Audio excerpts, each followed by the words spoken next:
Hello everyone. Welcome back to our channel. Today, we will discuss something fundamental yet significant in networking: unicast, multicast, and broadcast. Let's dive right in. So unicast, multicast, and broadcast are different ways of sending data on a network.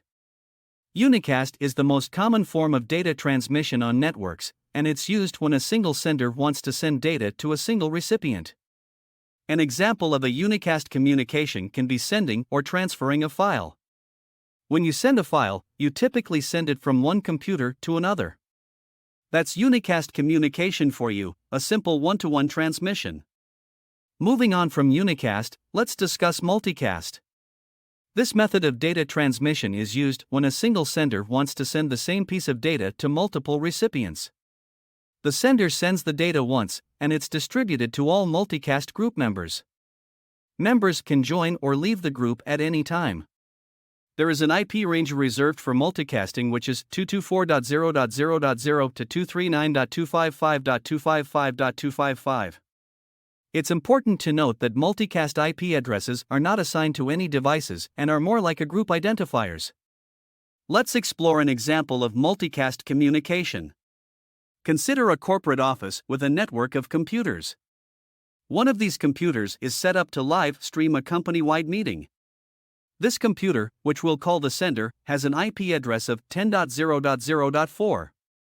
The computers that want to view the livestream must join the multicast group with the multicast IP address 239.0.0.1. These computers, which we'll call the receivers, have IP addresses 192.168.1.3 and 192.168.1.4. The receivers send a request to the router to join the multicast group. Upon receiving these requests, the router adds them to the multicast group. Now, when the sender streams the live meeting data, it sends the data to the router with the destination IP address set as 239.0.0.1, which is the IP address of the multicast group. The router recognizes this IP address as pertaining to the multicast group and subsequently forwards the data to the respective receivers. Hence, the live stream is efficiently distributed to all members of the multicast group. Lastly, we have broadcast. This is a method of data transmission where data is sent from one device to all devices in a network. Regardless of whether they want to receive it or not, the data will reach all devices. When a device intends to broadcast data, it assigns the destination IP as the broadcast address. The broadcast address is typically the highest or last address in the network's IP address range. So the broadcast address for the 10.0.0.0 network will be 10.0.0.255, assuming a subnet mask of 255.255.255.0. The source device sends out a single data packet to the network switch. A network switch is a device that connects multiple devices together on a computer network.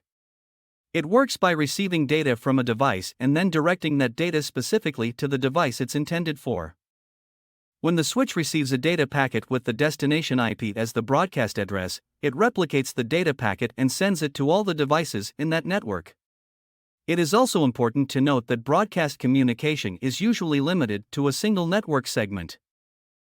With this, we have covered the basics of unicast, multicast, and broadcast, as well as the role of network switches.